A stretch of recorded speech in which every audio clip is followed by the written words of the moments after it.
Every great organization starts with a great vision. Qatar has a vision for the future, and that vision is being created in the present. Sport for Life is the mantra of the National Olympic Committee. The vision is for Qatar to become a leading nation in bringing the world together through sport. We have set a master plan here in Qatar for sport, and this master plan, it goes with the vision for 2030. And His Highness Sheikh Tamim bin Hamad Al Thani, the president of the Qatar Olympic Committee, he's the one executing this vision. And we look into each part of the strategy in sport and try to fulfill it. So we have the Aspire Sport Academy, which is a leading academy in developing the talent athlete. And also we have Espital, which is the medical center here in Qatar. So to complete the formula, you need the anti-doping laboratory, which is really important nowadays for the athletes. Having such a laboratory here in Qatar, I think not only for testing and having results, but also the education part of it is very important, and doing research in this field is also important. So it will complement all the infrastructure to make Qatar a hub for sport. It's a vision that has been 5 years in the making. From the groundbreaking ceremony until its inauguration, every detail has been considered and scrutinized. Any project that this country takes must be the best that it can be.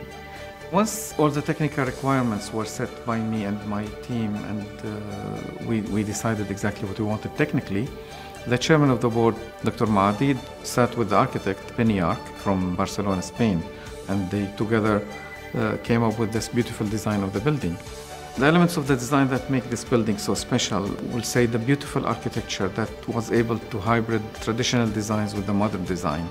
This beautiful waterfront we have in the building, the location in a beautiful area like Aspire Zone. You know, when you establish such a facility, your credibility is very important. So what do? Where are you going to position it? Legally. How are you going to finance it? And how are you going to oversee it? The anti-doping lab actually report directly to His Highness the Emir. That's one. That's the highest authority in the country.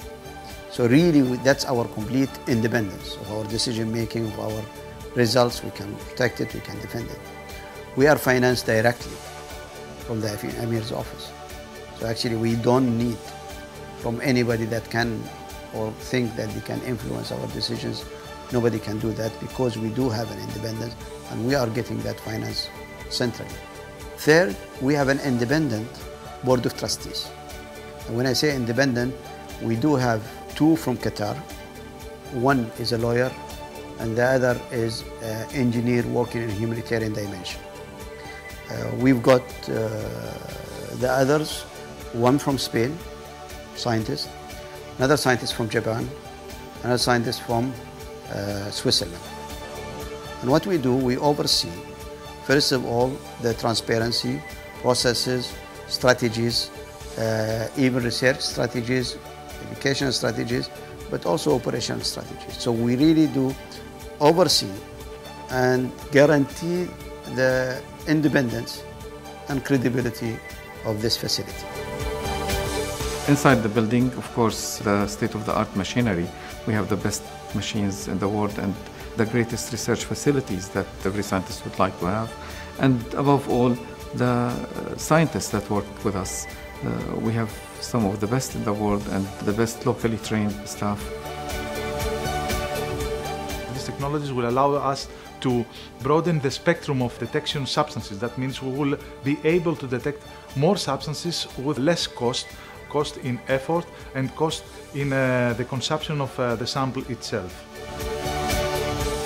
Anti-Doping Lab Qatar has a lot of technologies that will allow the scientists to create ideas and to implement new frontiers in the anti-doping fight, and this is exciting. Qatar has another world-class facility that will play its role in ensuring sport is elevated to new levels of excellence.